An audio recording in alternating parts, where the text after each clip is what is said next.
Bénissons le Seigneur pour l'occasion qu'il nous accorde encore une fois de plus ce soir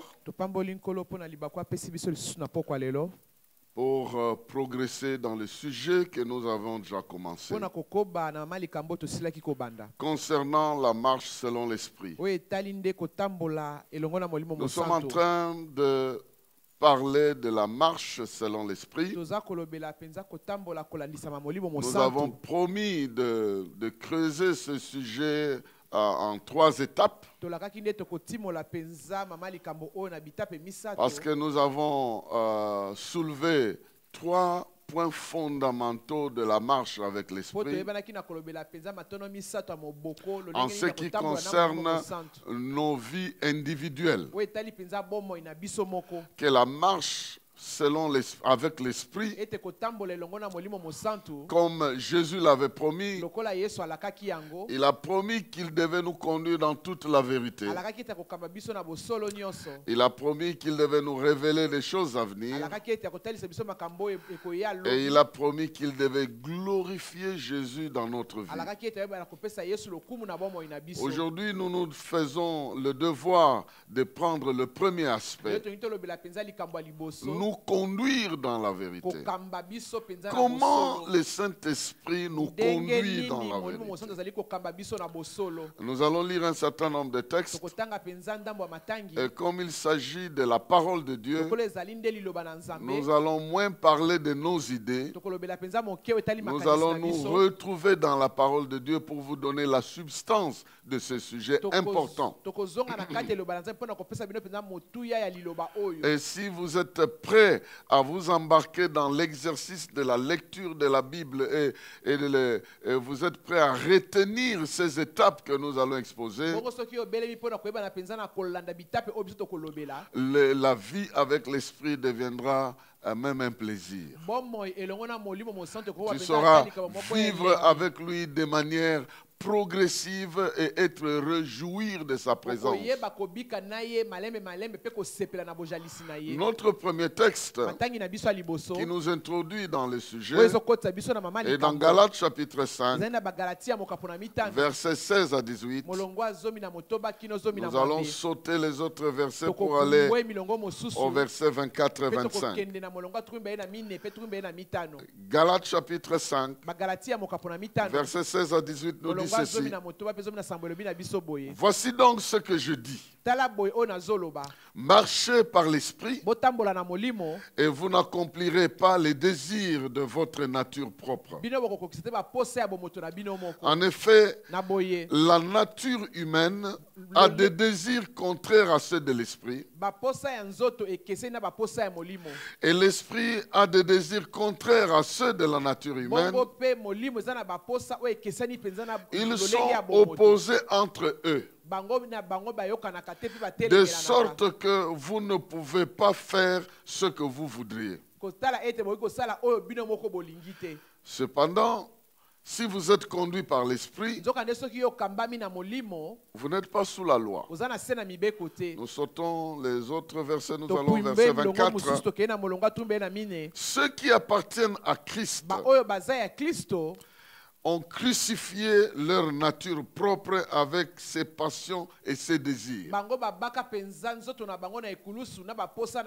Si nous vivons par l'Esprit, laissons-nous aussi conduire par l'Esprit. Voici, bien-aimés dans le Seigneur, la base de de toutes nos exhortations et de tous nos enseignements. La Bible, le Seigneur nous recommande de marcher selon l'Esprit. Et si nous marchons selon l'Esprit, nous n'allons pas accomplir les désirs de la chair. Ici, on nous dit que la marche selon l'Esprit est opposée à la marche selon la chair. Parce que les désirs sont différents.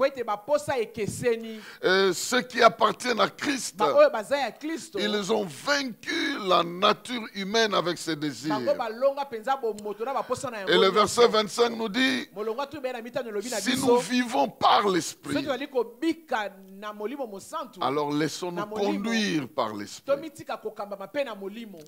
Alors, avant de répondre à la question, comment nous pouvons marcher selon l'Esprit, ou comment l'Esprit nous conduit dans la vérité, nous allons d'abord nous poser la première question.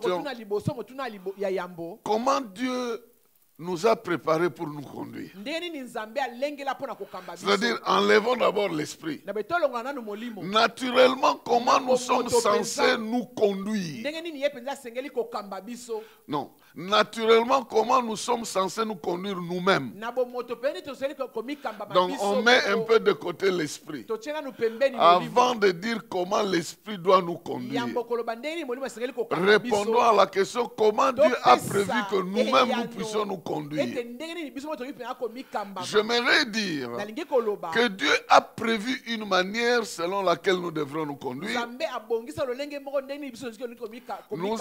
Nous avons donc échoué de nous conduire de cette manière-là. Voilà pourquoi l'Esprit vient pour nous conduire comme il faut. D'après la parole de Dieu, il y a une manière que Dieu a prévu que nous puissions nous conduire par rapport à nos besoins et la satisfaction de ces besoins-là. Parce que la conduite de l'esprit est liée au désir. Il dit marchez selon l'esprit et vous n'accomplirez pas les désirs de la chair. Donc, comment Dieu a prévu que nous puissions nous comporter par rapport à ces désirs-là? Dans Matthieu chapitre 6, versets 31 à 34, nous trouvons cette procédure-là. C'est Jésus qui est en train de parler. Il dit ceci: ne vous inquiétez de rien. Ne vous inquiétez donc pas et ne dites pas que mangerons-nous ou que boirons-nous, avec quoi nous habillerons-nous. Toutes ces choses-là, les païens s'en préoccupent sans cesse. Mais votre Père qui est aux cieux sait que vous en avez besoin. Faites donc du règne de Dieu et de ce qui est juste à ses yeux votre préoccupation première. Et toutes ces choses vous seront données en plus. Donc, nous devons nous résumer. Dieu a prévu que nous puissions satisfaire nos désirs d'une certaine manière. Donc il y a trois liens, il y a trois choses liées dans notre vie. Et j'aimerais que tu suives ça très bien, parce que si tu comprends ça très bien, tu vas aussi comprendre comment l'esprit va te guider dans ta propre vie. Donc Dieu a prévu trois choses qui sont attachées: les besoins, les désirs, parce qu'il y a une nuance, les besoins. D'abord les besoins et la manière de faire pour satisfaire les besoins et les solutions que nous devons trouver pour satisfaire les besoins. Ici Dieu est en train de dire: vous avez des besoins et vous avez une manière d'exprimer vos besoins afin de les satisfaire. Alors Dieu dit la nourriture, c'est un besoin normal. Les habits, c'est un besoin normal. Le logement, c'est un besoin normal.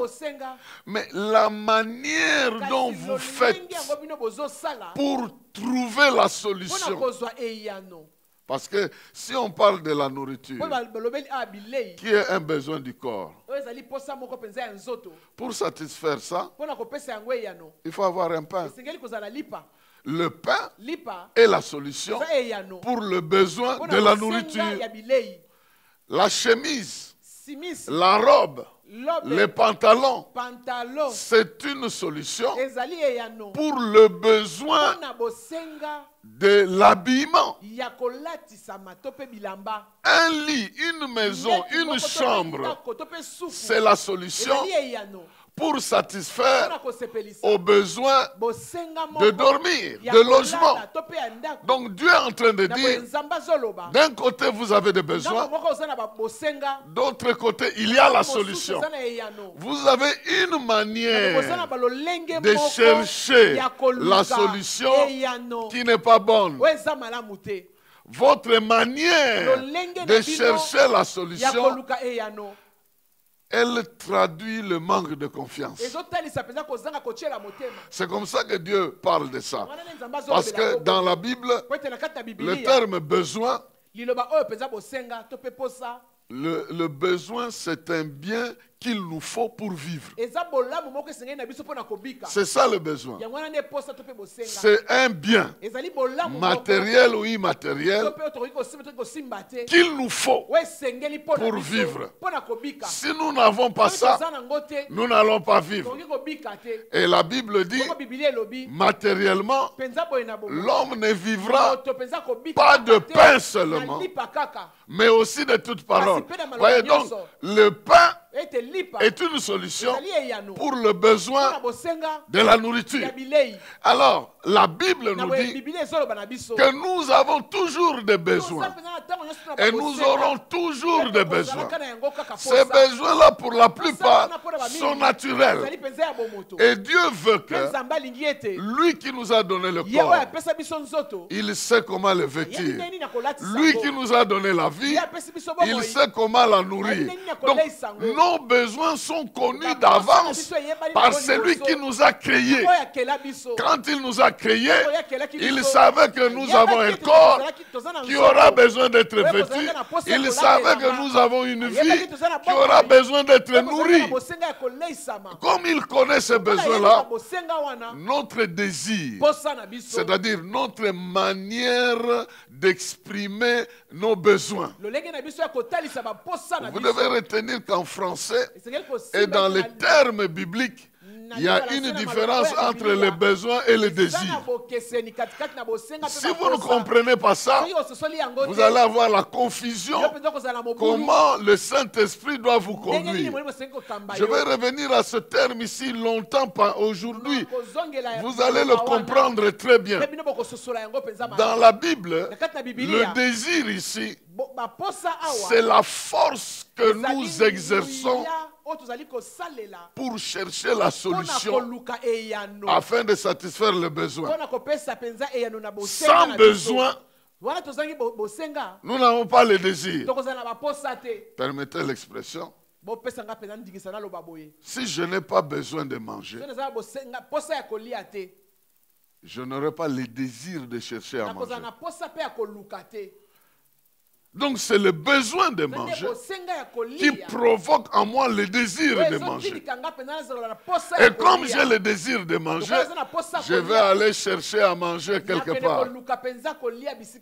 Et le besoin est varié. Quelqu'un, un enfant va vous dire, j'ai besoin d'aller à la toilette. J'ai besoin d'aller à la toilette. Et il désire la toilette parce qu'il a un besoin d'éliminer quelque chose qui est dans le corps. Il y a un besoin d'éliminer quelque chose qui est dans le corps. C'est pourquoi il désire aller dans cet endroit-là, parce que c'est là où il y a la solution pour résoudre le problème. Donc vous voyez, le désir, la force qui nous amène vers quelque chose est poussée par un besoin que nous avons. Et nous allons à cet endroit parce que nous savons que c'est là que nous allons trouver la solution. C'est comme ça que Dieu nous a créés. C'est pourquoi, même si vous n'enseignez pas à un enfant, vous allez le trouver dans une maison où il y a un frigo. Il va aller ouvrir. Pourquoi? Il sait que c'est là où il y a la solution aux besoins qu'il a.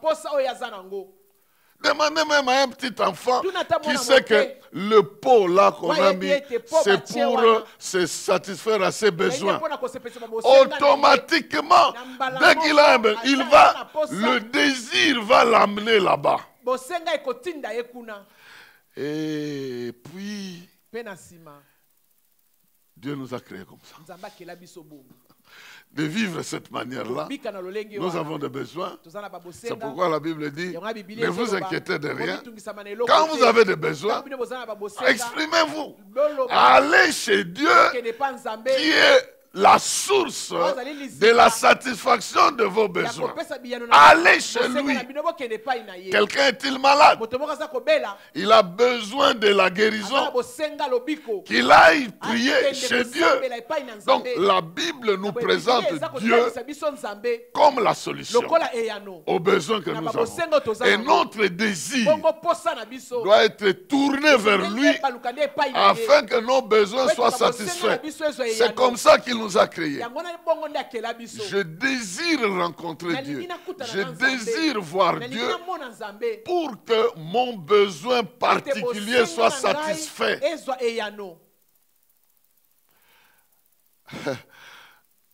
Je vais parler de ça plus tard, mais ici je vais déjà donner la nuance. Le terme désir a changé. Je vais répondre à la deuxième question. Comment notre nature a changé les choses? La manière dont Dieu nous a préparés. Nous avons le besoin. Nous le connaissons comme solution. Nous le cherchons. Il nous donne la solution. Et nous le remercions. Mais notre nature humaine a changé ça. Comment la nature a changé ça? Comment notre chair, notre nature a changé la relation entre les besoins, les désirs et la solution, et la source de la solution. Jacques nous dit ceci. Jacques chapitre 1, verset 13 à 15, nous dit que personne, lorsqu'il est tenté, ne dise que c'est Dieu qui le tente. Car Dieu ne peut être tenté par le mal et il ne tente lui-même personne.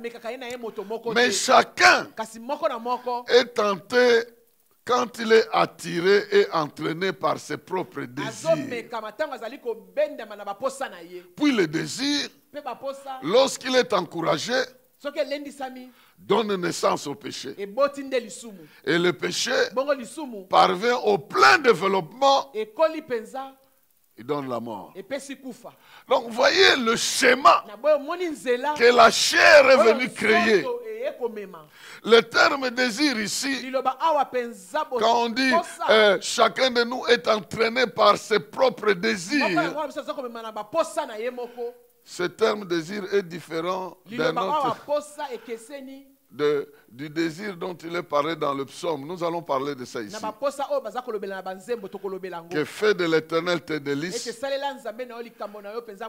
te donnera ce que ton cœur désire.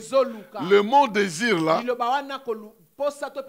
veut dire demander les efforts pour avoir la solution.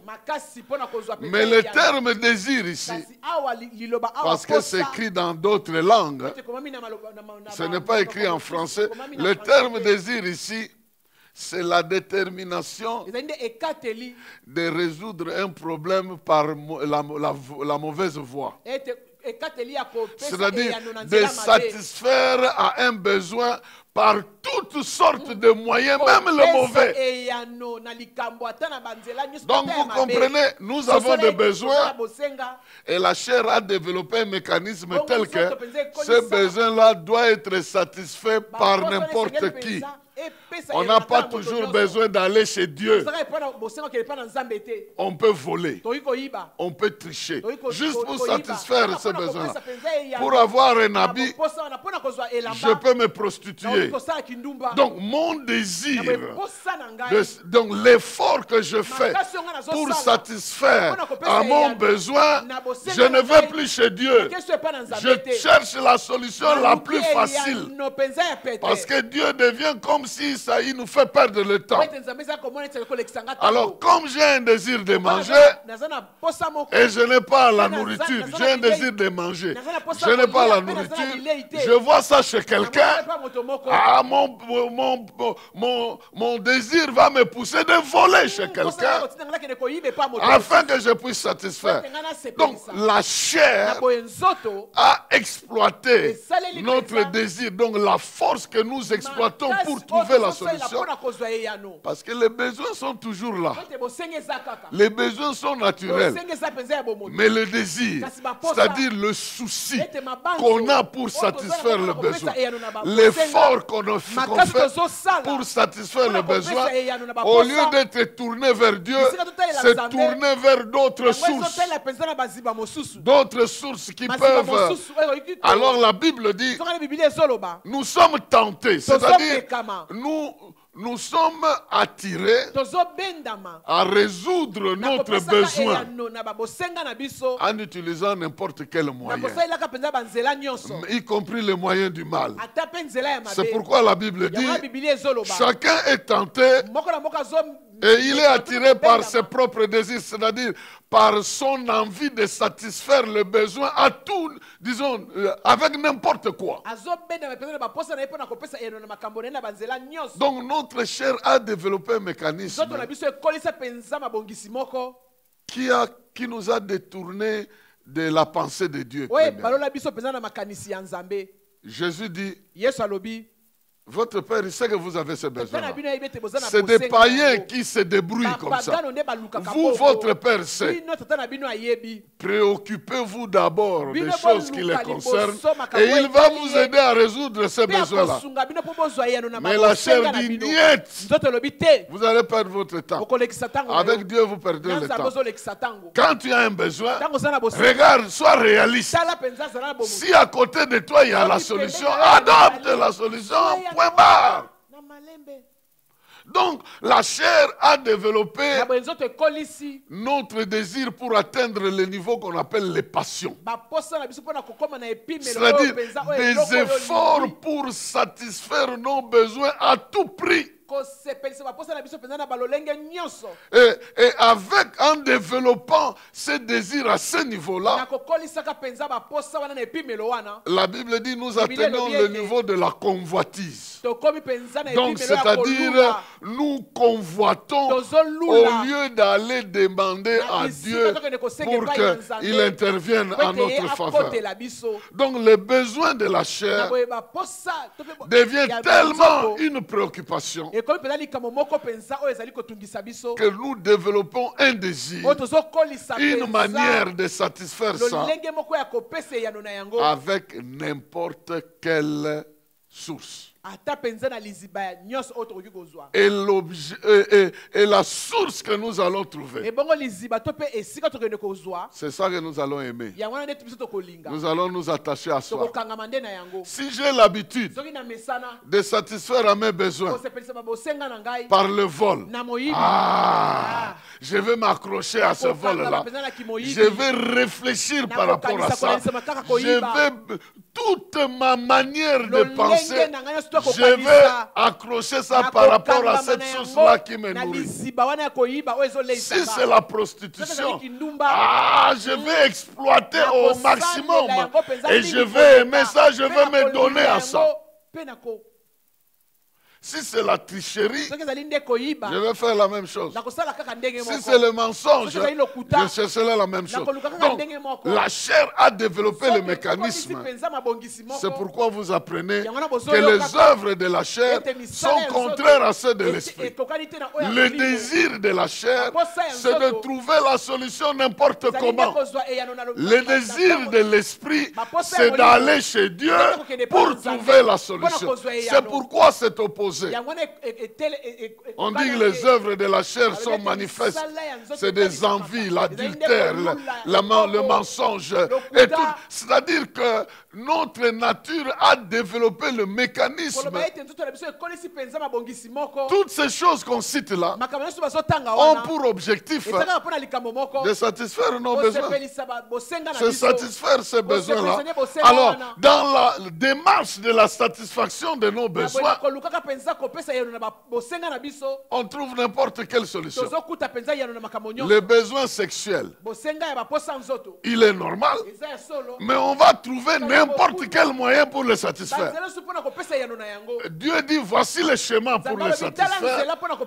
Mariez-vous officiellement, vivez sous une alliance, respectez-vous et vous allez trouver la voie de... Non, ici, quand on en a besoin, on regarde à gauche, à droite, on trouve et on satisfait. C'est cette manière de vivre là que la chair a développé.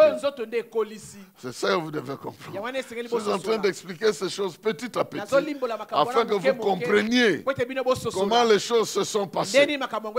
Et donc vous voyez, d'un côté, Dieu avait prévu un schéma. Nos besoins provoquent le désir de les chercher et de chercher Dieu. Et quand nous le trouvons, il nous donne la solution.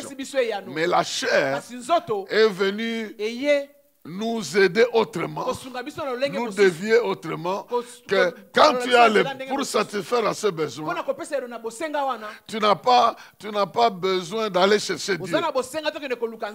Tu as plusieurs choses qui peuvent satisfaire ça. Et ça nous a amené à développer l'affection de toutes ces choses-là qui sont en train de satisfaire à nos besoins. C'est pourquoi quelqu'un va se retrouver avec Madeleine, avec Espérance, avec Janine, tout simplement parce qu'il a des besoins sexuels à satisfaire. Quand il tourne là, il va Janine, il le fait. Quand il tourne... Donc il parle le même discours ou mensonger à tous ces gens-là. Son intention, c'est de satisfaire le besoin qui est là.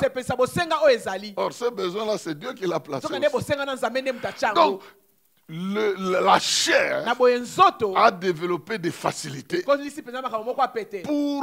résoudre le problème, les besoins éventuels. Alors, dans quel état l'Esprit nous a trouvés? Quand l'Esprit est arrivé, il nous a trouvés dans quelle situation? Jésus donne une orientation qui nous montre dans quel état l'Esprit nous a trouvés. Matthieu chapitre 5, versets 27 à 29. Matthieu 5, 27 à 29. Vous avez appris qu'il a été dit, tu ne commettras pas d'adultère. Mais moi je vous dis, tout homme qui regarde une femme pour la convoiter a déjà commis un adultère avec elle dans son cœur. Donc vous voyez, Jésus ramène la barre. Il est en train de dire, ce n'est pas la satisfaction physique, physiquement qui est un problème. Le problème maintenant est au niveau de la pensée. Au niveau des pensées. Parce que les désirs qu'on a nous poussent à les satisfaire d'une manière. Et Dieu avait dit, pour ce qui est du sexe, tu ne dois pas les satisfaire n'importe comment. Tu dois être dans une alliance. Mais le désir de la chair ne veut pas que vous allez dans une alliance. Vous multipliez des relations avec plusieurs personnes. Jésus dit, là n'est même pas le problème. Le vrai problème que vous avez, c'est que déjà au niveau de vos pensées, vous êtes déjà tombé dans le mal. Le mal n'est pas dans d'abord au niveau de ce que vous pratiquez là. Ça commence déjà au niveau de vos pensées. Le Saint-Esprit est venu nous trouver avec le mal, non pas d'abord physiquement, mais au niveau de nos pensées. Le mal s'est développé à ce niveau-là. Et Jacques est en train de dire, au chapitre 4, versets 1 à 3, d'où viennent les conflits? D'où viennent les luttes parmi vous? N'est-ce pas des passions qui combattent dans vos membres? Vous désirez et vous ne possédez pas. Vous êtes meurtrier, jaloux, et vous ne pouvez rien obtenir. Vous avez des luttes et des conflits. Vous ne possédez pas parce que vous ne demandez pas. Et quand vous demandez, vous ne recevez pas parce que vous demandez mal dans le but de satisfaire à vos passions. Donc vous voyez, les désirs ont atteint le niveau de passion. Et quand on veut chercher quelque chose, on cherche ça d'une manière mauvaise. Vous voyez, Dieu a dit, si vous avez des besoins, cherchez-moi, je vais résoudre ça. Et la chair est venue dire, vous n'avez pas besoin de Dieu. Vous-même, vous pouvez résoudre votre problème sans avoir besoin de Dieu. Regardez à gauche, à droite, vous allez résoudre ce problème. Et l'homme a développé ça à tel point que déjà au niveau de ses pensées, il est devenu mauvais. Il est devenu mauvais, meurtrier, déjà au niveau de ses pensées. Adultère, déjà au niveau de ses pensées. Donc, le Saint-Esprit nous a trouvés avec un cœur mauvais. Un cœur, même s'il ne pratique pas le mal, il est déjà rempli du mal. Et Dieu l'a déjà condamné parce qu'il a l'habitude de se faire remplir du mal. Et Jésus dit ceci dans Marc chapitre 7. Marc 7. Versets 20 à 23. Marc chapitre 7, verset 20 à 23. C'est Jésus qui dit. Il dit encore, ce qui sort de l'homme, ce n'est pas ce qui suit l'homme. Plutôt, ce qui sort de l'homme, c'est ce qui suit l'homme. Car c'est du dedans, du cœur des hommes que sortent les mauvaises pensées, les adultères, les impudicités, les meurtres, les vols, les cupidités, les méchancetés, la fraude, les dérèglements, les regards envieux, la calomnie, l'orgueil, la folie. Toutes ces choses mauvaises sortent du dedans et souillent l'homme. Donc voyez bien aimé dans le Seigneur, la chair a développé, nous a poussé à développer le mécanisme de satisfaire à nos besoins sans tenir compte de la loi de Dieu, sans tenir compte de la volonté de Dieu, mais en tenant compte aux besoins que nous devons satisfaire. Voilà pourquoi il y a un mécanisme entre notre cœur et ce que nous voyons. Comme le cœur est rempli de mauvaises pensées, quand on voit quelqu'un qui prospère, on a envie de le tuer. On a envie de le voir disparaître. Quand on voit une personne belle qui est en train de passer, on a envie de la voir. On a envie de ceci. Quand on voit les biens des autres, on les envie, on est cupide. Quand on obtient quelque chose, on n'a pas envie de partager avec les autres. Donc, le cœur, avant même de poser des actes, est rempli de mauvaises pensées. Avant même de commencer à poser le meurtre, le cœur est déjà meurtrier. Avant même de voler quelque chose, le vol est déjà dans le le cœur. Avant de pratiquer la chose est déjà dedans. Donc Dieu est en train de dire, le mal n'est pas entre tes mains, le mal n'est pas sur ta bouche, le mal est confortablement installé dans ton cœur, parce que la manière de trouver des solutions aux besoins de ta vie ne se réfère pas à Dieu, ça se réfère à ce que tes yeux t'offrent et à ce que le monde t'offre. Donc voilà comment, bref, nous avons développé ce mécanisme. Donc vous voyez, tout ça c'est une introduction. C'est maintenant que je commence à dire, alors quand l'Esprit vient, devant toute cette situation, il nous conduit comment? Comment il nous oriente? Vous voyez, c'était important que je place d'abord ce cadre-là. Sinon, vous n'allez pas comprendre les 7 étapes ici que le Saint-Esprit, sur lesquelles le Saint-Esprit nous amène. Je vais juste les citer, mais je ne vais pas entrer en profondeur. Parce qu'avec ce que je venais d'expliquer déjà, vous allez facilement comprendre. La première chose, la première étape que l'Esprit de Dieu entreprend en nous, il change l'ordre et le schéma des besoins. Il change l'ordre et les besoins dans notre vie. Et les schémas. Au lieu que nous puissions nous baser sur les besoins physiques,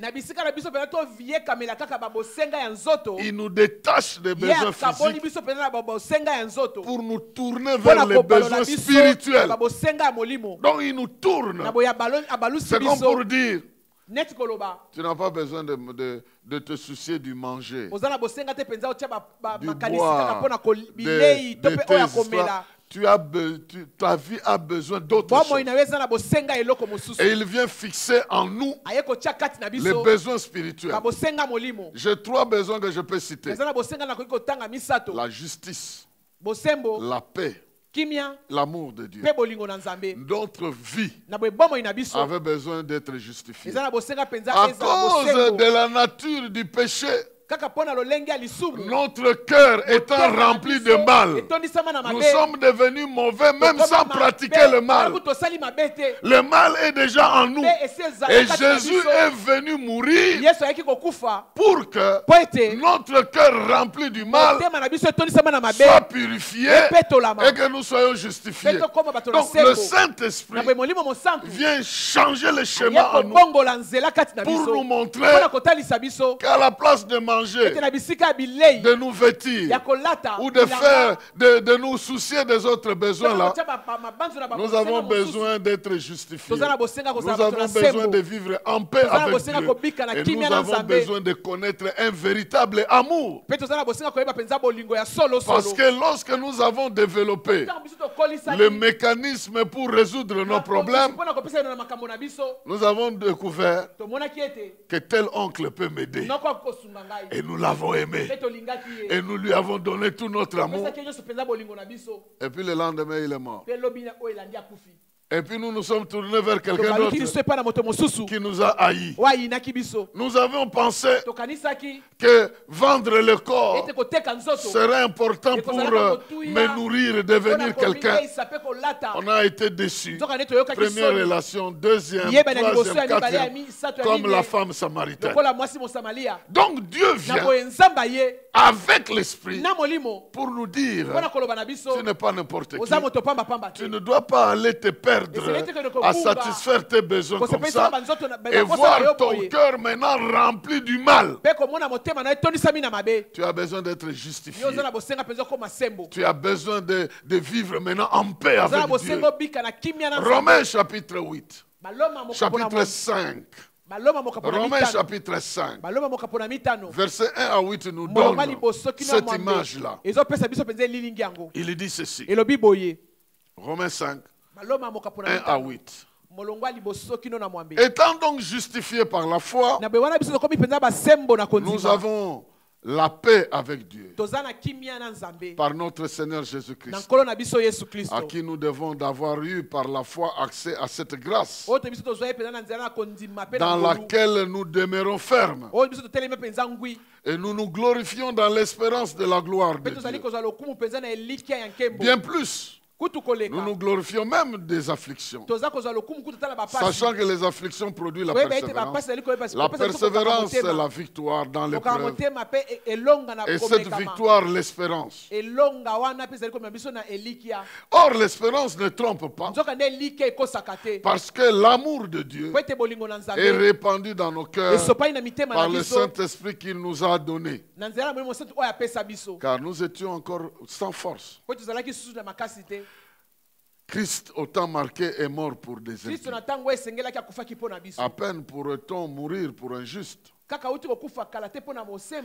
Il est difficile de mourir pour un juste, pour quelqu'un qui est juste. Quelqu'un peut-être peut mourir pour quelqu'un de bien. Mais Dieu prouve son amour envers nous, en ce que lorsque nous étions encore des pécheurs, Christ est mort pour nous. Voici la démarche du Saint-Esprit. Tu crois que ta vie est un hasard et tu es seul pour te débrouiller à résoudre tes problèmes. Non. Ta vie a une importance. Voilà pourquoi Jésus est venu. Il est mort pour toi. Dans ta manière de vivre, tes péchés t'ont séparé de Dieu. Mais Jésus est venu. Il a enlevé cette barrière. Il a payé les péchés que tu as dans le cœur là. Il a payé pour ça. Donc tu n'as plus besoin de les garder. À partir de maintenant, tu dois savoir qu'il est mort pour toi. Et toi, tu es justifié devant Dieu. Et parce que tu es justifié, tu n'as plus besoin d'avoir peur. Sois en paix avec Dieu. Si tu as un besoin, va le voir. Parce que ce Dieu-là, il t'aime.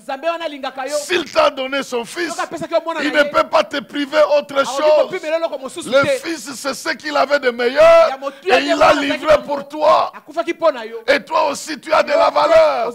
L'esprit commence à parler à notre esprit. Mais il nous parle en nous montrant que nous vivons dans l'erreur et nous croyons que cette manière de satisfaire à nos besoins, c'est la meilleure façon. Et pourtant, Dieu, il a des solutions pour nous. Donc, il vient recadrer notre vie. Notre besoin maintenant, c'est la justice de Dieu. C'est la paix de Dieu. C'est l'amour de Dieu. Et notre désir, non, à la place du désir, justement, la manière de satisfaire ces besoins-là, nous remplaçons ça par la foi, la confiance. Donc mon désir maintenant est remplacé par ma confiance. Au lieu de me débattre pour aller trouver des solutions à mes problèmes, non, je fais confiance. Et la solution, la personne qui doit me donner la solution, c'est Christ. Il est là. Donc, j'ai des besoins. J'ai la réponse. C'est Christ qui est la réponse. Maintenant, mon désir, ma manière de chercher la solution a changé et remplacé par la foi, la confiance que j'ai. Je ne veux pas m'embarquer dans plusieurs manières de chercher des solutions. Je veux faire confiance en ce Dieu-là. Et le Saint-Esprit vient placer le Christ devant moi pour dire, fais-lui confiance. Si tu lui fais confiance, les besoins que tu as ici, ça va être satisfait. Il en est capable. C'est lui qui a créé le corps. Il connaît les projets qu'il a formés sur toi. Projets de bonheur et non de malheur. Ton avenir, ce n'est pas de l'incertitude. Ton avenir, c'est la gloire. Tu dois commencer à lui faire confiance. Donc le Saint-Esprit me recadre par rapport à mes besoins. Les besoins physiques ne sont plus l'objet de ma préoccupation, l'objet de ma préoccupation, je me pose la question, est-ce que je suis en règle avec Dieu? Est-ce que je marche dans la volonté de Dieu? Est-ce que je marche dans la justice de Dieu? Est-ce que quand Dieu me voit là, est-ce qu'il se plaît de moi? Donc mes préoccupations, mes vrais besoins sont tournés vers ma relation avec Dieu et non pas ma relation avec le monde. Mais ma relation avec Dieu devient la source de mes besoins. Mes vrais besoins proviennent de ma relation avec Dieu et pas de ma relation avec le monde. Je pense que vous êtes en train de comprendre que Dieu, le Saint-Esprit, change le schéma de besoins. Au lieu de nous concentrer sur des besoins matériels, il nous concentre sur des besoins spirituels. Tu as besoin de la justice de Dieu. Tu as besoin de l'amour de Dieu. Tu as besoin de la puissance de Dieu. Tu as besoin de l'autorité de Dieu. Tu as besoin de la gloire de Dieu. Il nous tourne vers ces besoins-là. Et il active notre foi qui devient maintenant notre vrai désir. C'est là où la Bible dit, fais de l'Éternel tes délices. Fais de l'Éternel tes délices. Maintenant il te donnera ce que ton cœur cherche, ce que ta foi veut recevoir par rapport à ce besoin-là. Ah, je crois que tu es en train de comprendre. C'est le premier exercice. Le Saint-Esprit vient tourner nos regards. Au lieu que nous nous concentrions sur les besoins de notre relation avec le monde physique, il nous tourne pour que nous puissions regarder à nos besoins par rapport à notre relation avec Dieu. Nous avons besoin de le refléter. Nous avons besoin de vivre la vie de Christ. Nous avons besoin de la gloire de Christ, de l'intelligence de Christ, de la sagesse de Christ. Donc tout ce qui est en Christ devient notre besoin. Or, ce que nous cherchons, qui est en lui, lui-même est là pour nous donner. C'est pourquoi Jésus a dit, il prendra de ce qui est en moi et il vous le communiquera. Donc, Jésus devient et la source de mes besoins et la source de la solution. Donc, mes besoins sont par rapport à lui. Je veux être comment je peux être comme lui? J'ai besoin de sa paix. J'ai besoin de son autorité. J'ai besoin de son calme. J'ai besoin de son amour. Je dois aimer comme lui. Sinon, je risque d'haïr les gens. Je dois bénir comme lui. Je dois agir comme lui. Je dois réussir comme lui. Je dois vivre comme lui. Donc, sa vie devient la source de mes besoins. Mais aussi au même moment, la solution. Parce que ce que je désire recevoir de lui, le Saint-Esprit va le prendre et me le donner. Je suis comme quelqu'un qui va dans un dépôt. Je sais que ce dont j'ai besoin est dans le dépôt. Et je me mets devant le dépôt et je demande au chef du dépôt, donne-moi ce qui est dans ce dépôt-là. Au lieu de me promener dans les magasins de tout genre, je viens me positionner devant un dépôt. Et c'est ce que le Saint-Esprit fait. Au lieu d'aller partout là, il nous positionne devant Jésus. Et il dit, regarde-le, que sa vie t'inspire. Et que ça inspire tes besoins. Les besoins d'être comme lui. C'est ça le vrai besoin. Le reste là, ça n'a rien à voir. Le besoin d'être comme lui, de faire comme lui, de vivre comme lui, d'être exactement comme lui. C'est ça le vrai besoin. Et si tu as ce besoin-là, moi je peux t'aider parce que je suis capable de prendre ce qui est en lui et de te le communiquer. Deuxième chose, le Saint-Esprit, non seulement il nous expose à Christ, mais il nous connecte à ça. Il nous plonge, il nous donne ce que Christ a. Il nous communique ça.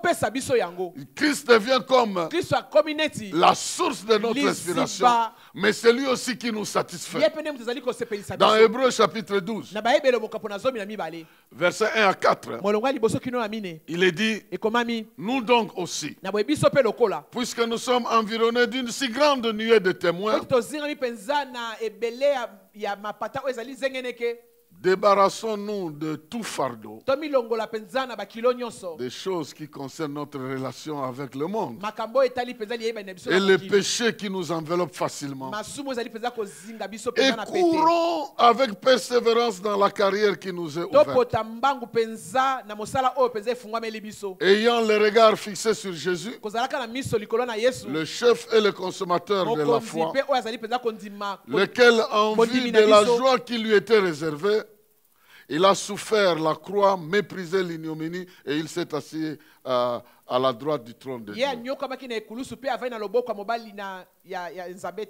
Considérez en effet celui qui a supporté contre sa propre personne une telle opposition de la part des pécheurs. Considérez ça afin que vous ne vous lassiez point l'âme découragée. Vous n'avez pas encore résisté jusqu'au sang en luttant contre le mal. Donc la deuxième chose que le Saint-Esprit fait, il nous présente Christ et il nous connecte avec lui. Et il nous le révèle comme le chef et le consommateur de notre foi. C'est de lui que notre foi vient. C'est ça que ça veut dire, chef. C'est le consommateur de notre foi. C'est-à-dire, c'est lui qui fait aboutir notre foi. Je prends un exemple. J'ai le désir de vivre comme Christ. Sa parole me dit, crois que le Saint-Esprit peut transférer dans ta vie le caractère de Christ. Alors je commence à prier. Seigneur Jésus, aide-moi. Je suis impatient, je suis menteur, je suis ceci, je suis cela. Je veux refléter ta vie. Je veux que les gens te voient au travers de moi. La Bible dit, c'est lui-même qui va te faire arriver là-bas. Parce que le Saint-Esprit prendra de ce qui est en lui et te communiquera. Troisième chose, le Saint-Esprit, il vient nous aider à discipliner nos pensées. Parce que la Bible dit, c'est du cœur de l'homme que proviennent le péché, le mal. Et le Saint-Esprit, son rôle de nous aider à remplir nos cœurs avec des valeurs, avec des choses importantes. Il vient nous aider à remplir nos cœurs avec des bonnes choses. Parce que la chair nous a poussé à remplir nos cœurs avec le péché. Le péché qu'on n'a même pas commis. Même si on le commettait, on le commettait à nous-mêmes. Donc tu vois quelque chose de quelqu'un, tu l'envies, tu commets le péché de l'envie. La chose en question, tu n'as pas pris ça. Tu vois la femme qui passe, tu l'envies, tu commets l'adultère, le fameux adultère, tu n'as même pas touché à ça. Donc le péché, tu es en train de vivre au niveau de tes pensées. Ici maintenant, le Saint-Esprit vient t'exercer pour que tu ne réfléchisses plus de cette manière, que tu aies ce que j'appelle les huit valeurs fondamentales de nos pensées. Il y a 8 valeurs fondamentales. Le chiffre 8 dans la Bible, c'est le chiffre d'un cycle. Quand tu as ça, tu remplis tout un cycle. La Bible nous dit dans Philippiens, chapitre 4, versets 6 à 8. Ne vous inquiétez de rien. Parce que nous parlons maintenant de la manière dont nous devons faire pour résoudre nos problèmes. Ne vous inquiétez de rien, mais en toutes choses, faites connaître vos besoins à Dieu par des prières, des supplications, avec des actions de grâce. Et la paix de Dieu, qui surpasse toute intelligence, ça va garder vos cœurs et vos pensées en Jésus-Christ. Ça va le garder en Jésus. J'ai des besoins. J'ai exprimé ça à Dieu. Dieu ne m'a pas encore donné, mais je crois que ça se trouve en Jésus. Ah, je suis attaché. C'est bien là, se trouve en Jésus. Cette chose-là est en Jésus. Tôt ou tard, je vais la voir. Cette guérison-là est en Jésus. Tôt ou tard, je vais la voir. Ce mariage-là est en Jésus. Tôt ou tard, je vais la voir. Ces enfants-là sont en Jésus. Même si je n'en ai pas encore, tôt ou tard, je vais la voir. Parce que Jésus ne peut pas manquer ça. Jésus a ça. La Bible dit, lorsque j'exprime mes besoins à Dieu, le Saint-Esprit garde mon cœur pour que les mauvaises pensées ne viennent pas et que je sois attaché à Jésus. Maintenant, il suit en disant, au reste, frère, que tout ce qui est vrai, ça c'est un. Tout ce qui est honorable, deux. Tout ce qui est juste, trois. Tout ce qui est pur, 4. Tout ce qui est aimable, 5. Tout ce qui mérite l'approbation, 6. Tout ce qui est vertueux, 7. Et tout ce qui est digne de louange, soit l'environnement, l'objet de vos pensées. Vous comprenez que votre cœur, le Saint-Esprit vous guide pour que ce qui est vrai soit l'objet de vos pensées. Et souvent, ce qui est vrai est en rapport avec toi, ton identité et ce que Dieu a dit. C'est ça qui est vrai. Ce qui est vrai, c'est que Dieu t'aime. Ce qui est vrai, c'est qu'il t'a guéri. Ce qui est vrai, c'est qu'il t'a béni. Ce qui est vrai, c'est ça. Alors, pendant que tu tombes malade, pendant que tu traverses les crises, l'Esprit te dit, réfléchis sur ce qui est vrai. Pourquoi? Parce que ta vie, à 100%, dépend de ce que tu réfléchis. Dépend de ce que tu mets dans tes pensées. N'est-ce pas qu'il vous arrive de prendre une image de ce qui vous a fait rigoler? Vous plantez ça dans vos pensées. Vous raisonnez. Résultat, c'est quoi? On va vous trouver en train de rigoler. Qu'est-ce que tu ris? La chose que tu ris est déjà passée. Mais du fait que ça a le pouvoir de faire rire et que tu mets ça dans tes pensées, tu vis ça. Et si la chose t'avait attristé, tu vas être triste. Si la chose t'avait énervé, tu vas être énervé. Si la chose t'avait fait peur, tu vas avoir peur. C'est pourquoi la Bible dit, ce qui est vrai, ça doit être l'objet de tes pensées. Or, Christ, c'est lui la vérité. Donc Christ doit devenir l'objet de mes pensées. Vous savez, nous avons grandi dans un environnement où toute la richesse, c'était le foufou. Quand on te dit, cette chose est bonne, vous savez la question que vous allez poser. Est-ce qu'on peut manger le foufou? Donc, c'est-à-dire que tout ce qui est bon est par rapport au foufou. Mais le Saint-Esprit, il vient vous mettre Christ. Donc, tout ce qui arrive, est-ce que ça, est-ce qu'en Christ, il y en a aussi? Est-ce que cette chose-là, Christ peut me donner? Si c'est bon, je réfléchis.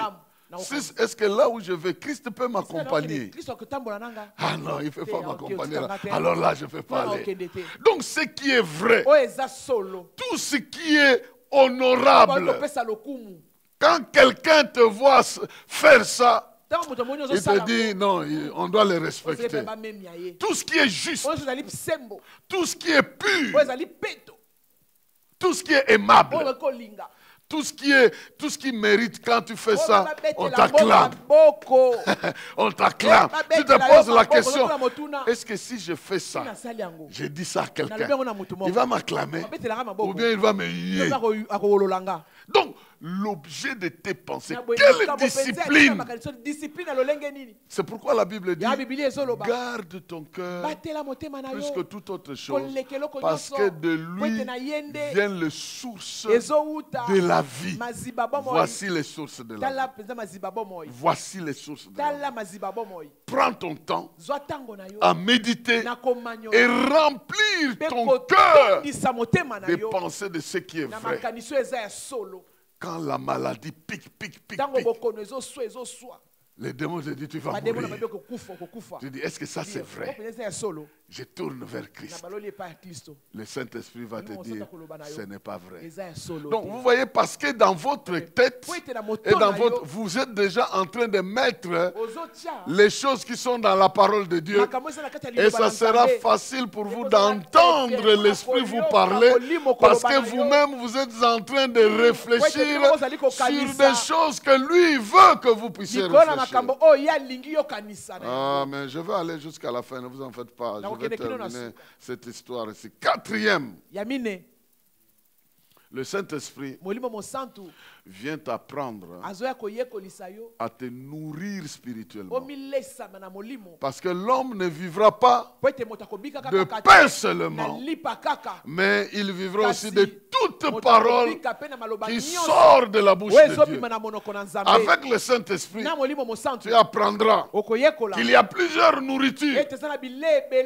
Jésus a dit à ses disciples, je suis en train de bouffer une nourriture que vous ne connaissez pas. Il était en train de manger quoi? La volonté de Dieu. Vrai damage.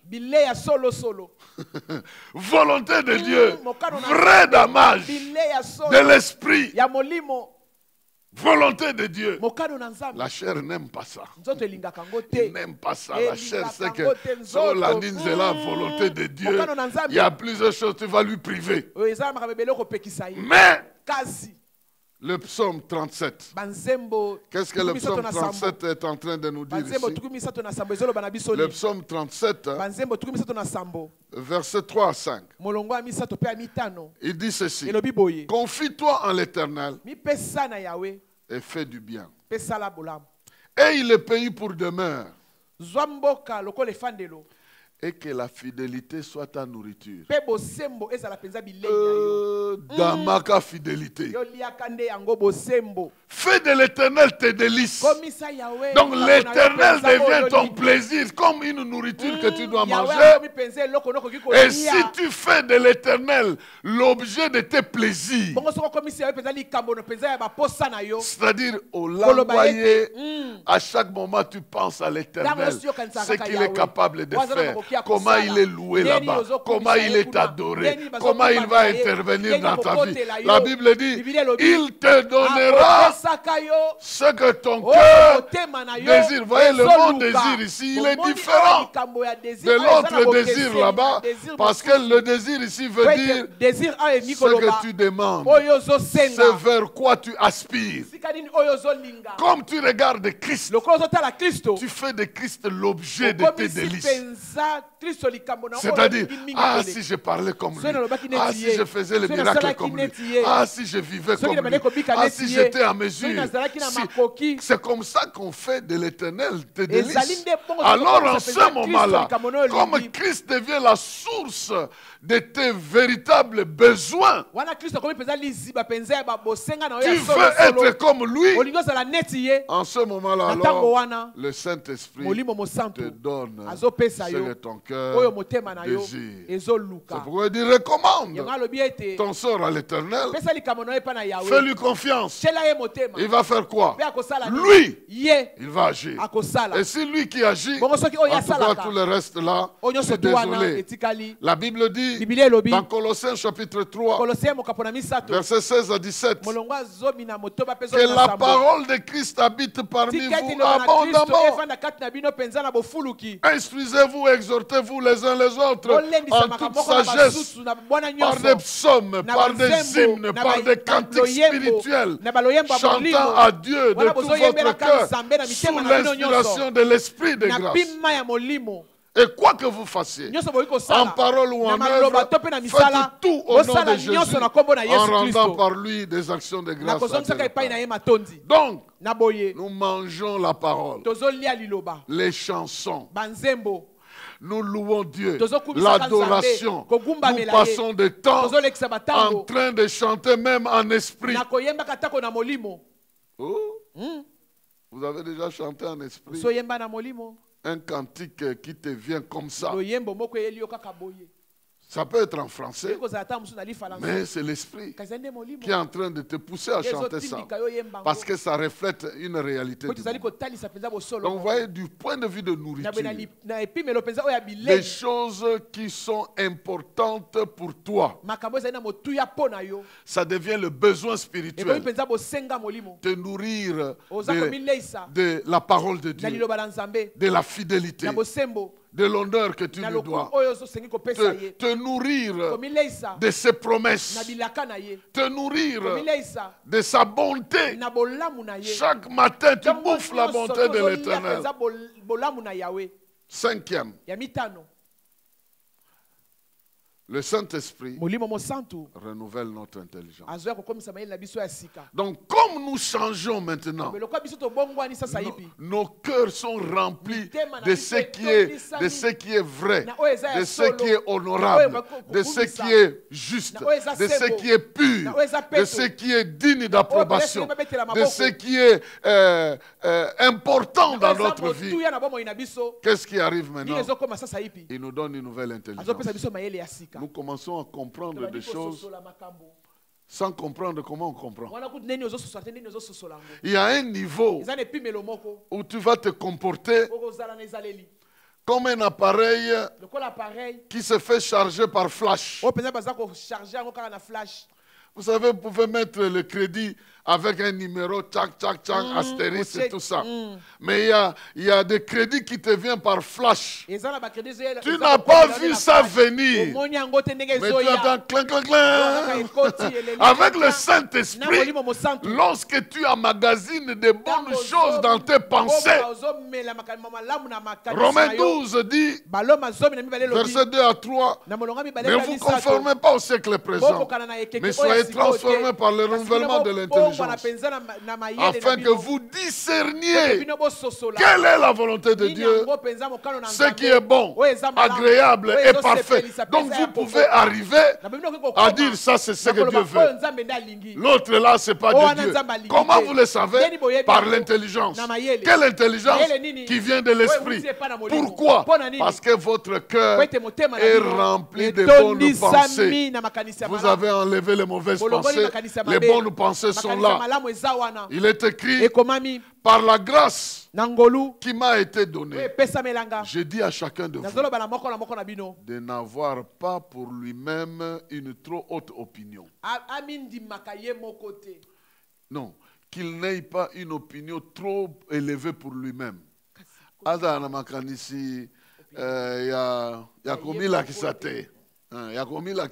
Qui ne dépasse pas sa capacité, mais de revêtir les sentiments modestes selon la mesure de foi que Dieu a départie à chacun. Donc ici, la foi vient comme la force que Dieu nous donne pour trouver la solution à un problème. Chacun a cette mesure-là. Nous n'avons pas la même mesure. Il y a quelqu'un, pour une chose-là, il va croire que ça va se faire. Mais quelqu'un d'autre, je ne pense pas. Mais il y a des gens comme ça. Et à cause de ça, Dieu t'a donné une certaine foi. Au Covid, des à côté, on a hâté. Parce qu'il y a quelque chose que je dois faire. Tu as une foi pour passer par là, tout en gardant, respectant toutes les mesures qui sont données. Mais il y a des gens, ils ont tellement une peur bleue, une peur Rien, pour rien, il commence déjà à crier. Mais Dieu nous donne l'intelligence.